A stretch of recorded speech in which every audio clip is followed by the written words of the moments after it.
Saturn. Okay. After we do the planets, we're doing Saturn, Uranus, Neptune, Pluto. Then we're going to quickly go through as much as we can about the asteroids, comets. Its interior layers and atmosphere. Like Jupiter, Saturn is also composed of a rocky core, liquid metallic hydrogen, liquid molecular hydrogen. Saturn is colder than Jupiter.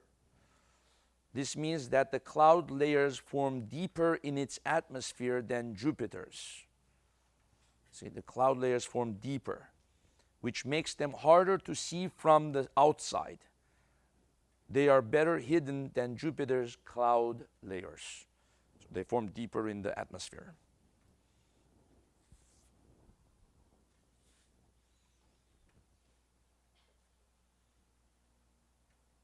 This is why the belt and zone patterns on Saturn are less visible, because they occur deeper in Saturn's atmosphere, under the methane haze.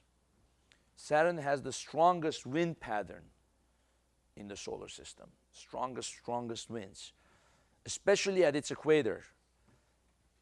But its magnetic field is 20 times weaker than Jupiter's. Okay? So strongest wind, but the magnetic field not too strong. Its rings and satellites. The rings of Saturn are one of the most spectacular sights in our solar system.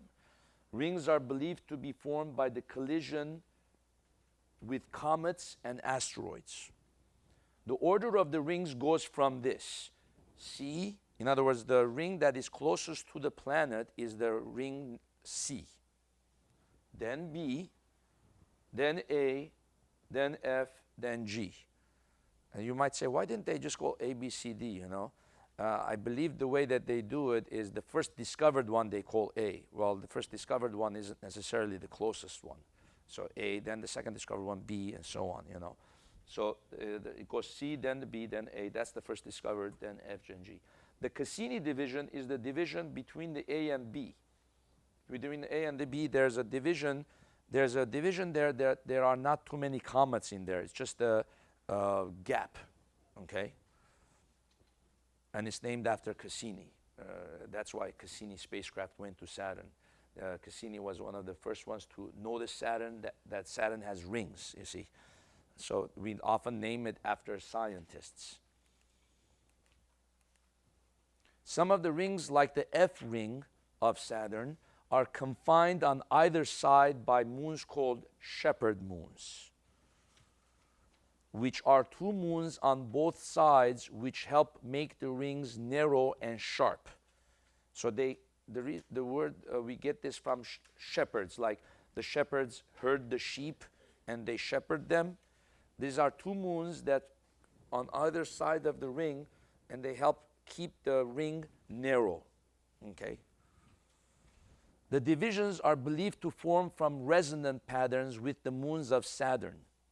So when you have this resonance, it causes gaps. These gaps are known as divisions. Other gaps in the rings of Saturn is known as the Enki Division. The first one was Cassini Division, between the A and the B ring. And the Enki Division in the A ring is caused by a moon which keeps the gap free of particles. So the Enki Division is inside of the A ring. The largest moon of Saturn is called Titan, because Saturn was one of the Titans, right? And its moon is named Titan after the Titans, which is a little bigger than the planet Mercury. It is believed that Titan's surface may be partly covered by oceans of liquid methane and ethane. That's why the Huygens spacecraft went to Titan to observe the nature of Titan. One of its other moons, Enceladus, emits jets of water vapor and dust. This is another one that you'll be hearing a lot about probably in the future as we investigate more about Titan, because Titan is one of the only moons that has its own atmosphere. It's a very interesting moon.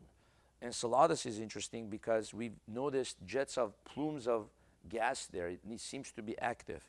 So we want to investigate there. Does it have water? And does it have life? So far we've seen several that are interesting in terms of life. Europa, Titan, Enceladus. So we'll investigate these.